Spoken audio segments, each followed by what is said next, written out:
Yo les potes, bienvenue dans cette nouvelle vidéo. Nono est avec nous, salut Nono.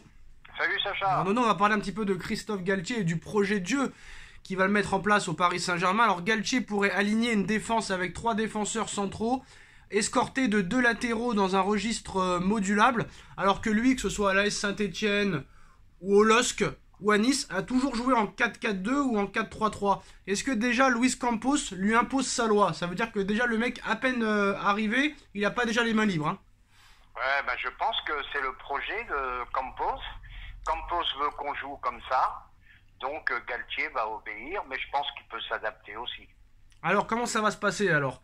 Si Skriniar signe dans les prochains jours comme c'est annoncé, parce que le PSG et l'Inter pourraient s'entendre sur un transfert chiffré à 60 millions d'euros plus des bonus pour Milan Skriniar. Il y a la volonté de trouver un accord très rapidement, les deux clubs étudient la meilleure solution pour toutes les parties. Donc selon une source proche des discussions, ça devrait se faire normalement en milieu de semaine prochaine. Donc on est d'accord que ça jouera à défense à 3. Mais le problème c'est de jouer en 3-5-2 ou en 3-4-3, ça se prépare. Alors est-ce qu'il va le mettre en place directement dans les matchs amicaux? Il va falloir quand même le mettre plusieurs matchs, c'est ça. Et pas faire comme Pochettino et faire 4-4-2, 4-2-3-1, 4-3-3. Non, mets-toi à tous les matchs comme ça pour voir un petit peu comment ça se passe. Eh ben je crois que ça va être l'idée de jouer avec 3 axiaux. À mon avis, ça sera Ramos, Skriniar, Marquinhos. Moi, j'ai comme un sentiment que Kipembe va partir. Et puis derrière, 2 latéraux avec des jambes de feu, Hakimi et Mendes. Mais en tout cas, Presnel Kipembe n'ira pas à Chelsea, vu que Thomas Tuchel préférerait recruter Mathis de Ligt en priorité. Donc Chelsea, la piste Chelsea pour Kipembe s'éloigne. Après, il n'y a pas réellement de clubs qui sont sur Kipembe, Nono. Eh ben, il y aura une concurrence à 4 alors. Et Moi, c'est pas plus mal. C'est pas plus mal. Moi, je pense quand même que quand tu as une forte concurrence, c'est très bon parce que ça oblige les joueurs à être à un niveau incroyable. Eh ben voilà, tout à fait. Moi, je suis d'accord. Je Alors, suis d'accord. Les places seront chères et il va falloir aller au charbon. le PSG autorisera Jorginho Wijnaldum à quitter le club en cas de belle offre. Paris serait prêt à accepter une offre de 15 millions d'euros. Everton est sur le coup. Est-ce que faut vendre Wijnaldum ou lui laisser une deuxième chance? Eh ben Van Wijnaldum, je vais te dire, je suis un peu triste parce que je l'aimais beaucoup, ce joueur. Titulaire à Liverpool, capitaine des Pays-Bas. Il arrive à Paris, il s'éteint, plus rien. Incompréhensible. Incompréhensible pour moi. Donc, là, vu ce qu'il a montré la saison dernière, il faut mieux le laisser partir, à mon avis. Alors, on va parler de plusieurs choses, Nono, et surtout encore du dossier Neymar, mais aussi d'une très grosse information qui est parue aujourd'hui par les médias anglais, qui pour moi serait la recrue idéale pour relancer Angel Di Maria. On va parler de Neymar d'abord. Dans l'équipe du soir, hier, Dominique Sévrac lance une bombe sur comment ça s'est passé entre Neymar, Leonardo, le président. Pourquoi Neymar a autant de, on va dire, privilèges au Paris Saint-Germain? Alors on va te faire écouter ça, Nono, et tu vas nous dire ta réaction dans la foulée. Leonardo, moi j'en peux plus. Neymar, cette semaine, lundi, mardi, mercredi, jeudi, vendredi, samedi, dimanche, en retard systématiquement. De 10 minutes à 1 heure d'entraînement. Ouais. Fais quelque chose, sanctionne-le, parce que sinon on peut pas. Leonardo a dit non, moi je fais rien. Moi je fais rien, c'est pas mon problème. Demande au président. Pochettino, il a lâché, il a dit ok. Ok, donc on peut rien Bon, faire. on entend très mal, on entend très très mal, excusez-moi pour ça. Mais en gros, qu'est-ce qu'il dit? C'est vrai qu'il dit qu'apparemment Neymar arrivait avec entre 10 minutes et 1 heure de retard à l'entraînement, que Pochettino s'en est plaint à Leonardo. Pochettino a dit à Leonardo, moi j'en peux plus, il faut faire quelque chose. Leonardo il a dit, moi je m'en mêle pas, je peux rien faire, demande au président, c'est-à-dire demande à Nasser. Donc qu'est-ce que ça veut dire pour toi?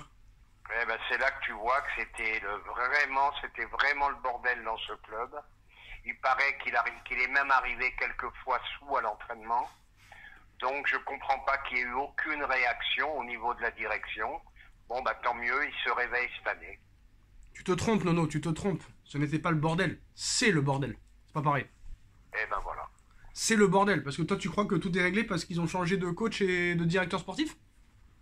Eh non, ils ont un gros poids là. Ils ont un gros poids qui s'appelle Neymar. Et espérons qu'il s'en aille. Alors, 2 gros dossiers, Nono. On a parlé de beaucoup de joueurs au milieu. Et je rajoute un truc, hein, je pense que Mbappé pousse beaucoup pour que Neymar s'en aille. Hein. Ouais, mais Mbappé, il peut rien faire, frère.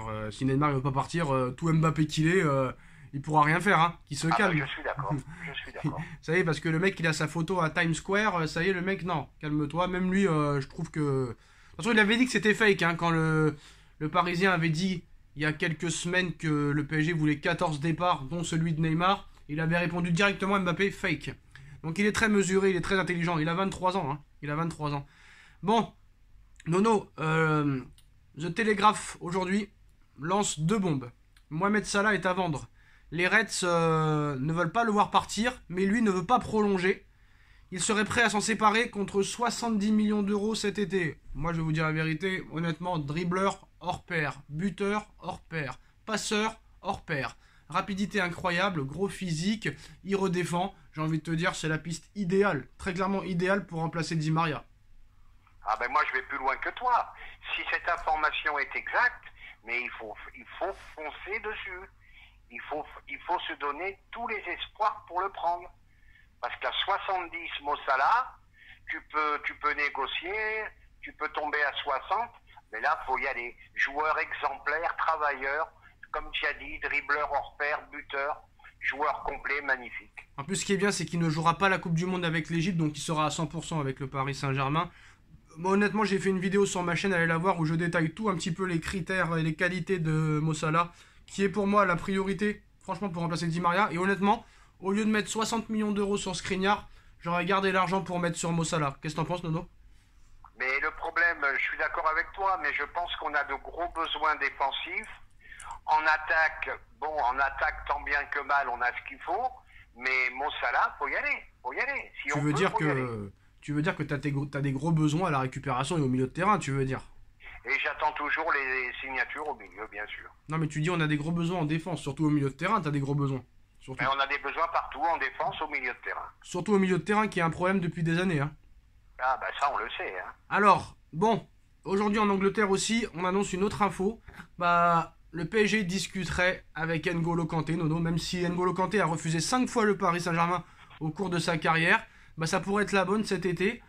N'Golo Kanté au milieu de terrain, Nono, est-ce que ce serait le milieu idéal, sachant quand même qu'il reste sur 3-4 derniers mois un petit peu en dedans?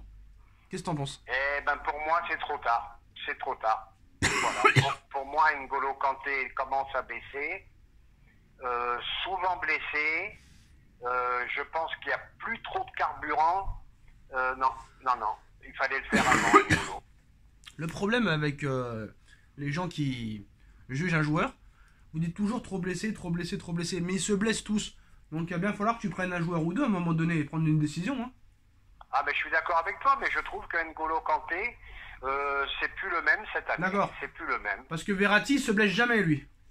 Ben, bien sûr, voilà. Mais là on parle pas de ça. Je te dis que je pense que N'Golo Kanté, tout simplement, baisse de niveau en ce moment. Non mais Nono, Verratti il se blesse tout le temps. Sanchez il se blesse tout le temps. Machin il se blesse tout le temps. Kanté il se blesse tout le temps. Donc qu'est-ce qu'on fait? On reste avec Herrera, avec Danilo et avec Paredes. Donc égaye. Oui, mais on peut pas acheter tout le monde. On peut pas acheter Mo Salah, on peut pas acheter N'Golo Kanté, Skriniar, Sékou Fofana, et à un moment, il faudra faire des choix. Hein. Ouais, mais les choix, pour l'instant, en tout cas, la grande révolution, moi, je la vois pas. Hein. Moi, je vais dire un truc, Nono, il ne faut pas leur faire confiance à ces dirigeants. Ah, ben tout est possible avec eux, on le sait. Hein. Moi, je leur fais pas confiance. Quand tu vois un Nasser qui dit qu'il n'a pas parlé avec Zidane, tu te dis que ça changera jamais. Oh là là, t'es épuisant. Tu crois vraiment qu'il va dire Zidane nous a dit non, j'ai déjà parlé de ça. Ça n'a ni queue ni tête. C'est n'importe quoi. Vous connaissez pas ce que c'est d'être dirigeant d'un club de football, vous, hein, honnêtement. Bah oui, mais écoute. Hein. Donc toi, t'aurais voulu qu'il dise non, j'ai proposé un contrat à Zidane, mais il m'a dit non. Tu voulais qu'il dise ça, le gars, honnêtement. Non, mais le problème, il est pas là. Le problème, il est que on peut dire ça s'est pas fait, point final. Voilà. Bah non, sinon il se décrédibilise complètement. Bon, mais il est déjà décrédibilisé, même quand il le dit pas. Bah il peut pas il peut pas se décrédibiliser encore plus. D'accord. Bah c'est pas possible. On est d'accord. C'est pas possible. Donc voilà les dernières infos. En tout cas, bon bah le feuilleton Mo Salah pourrait durer quelques semaines parce que voilà, il a pas l'intention de prolonger. Et comme tu le sais, comme à Liverpool, comme au Bayern de Munich, comme au Real, on va pas attendre la fin de contrat pour le laisser partir. Si vraiment il n'y a pas d'accord dans les prochaines semaines ou fin juillet, ils le laisseront partir. Après, est-ce que lui... Il y a le Barça aussi qui est dessus parce que le problème avec Lewandowski, c'est que ça ne se fait pas. Le Bayern veut 50 millions d'euros, le Barça n'est pas prêt à mettre plus de 35 millions d'euros. Donc si Lewandowski, ça marche pas, ils iront peut-être sur Salah, mais bon, Salah, ça coûte plus cher. Donc je sais pas comment le Barça pourrait faire. Ouais, oui, puis le Barça, 1,3 milliard de dettes, même s'ils ont eu des rentrées, pardon, faudra me dire par quelle magie ils sont sur beaucoup de joueurs. Par quelle magie? Ça, faudra me l'expliquer un jour. Hein. Ah, un dernier Et mot. surtout, je lance ça pour Monsieur Tebas qui nous critique.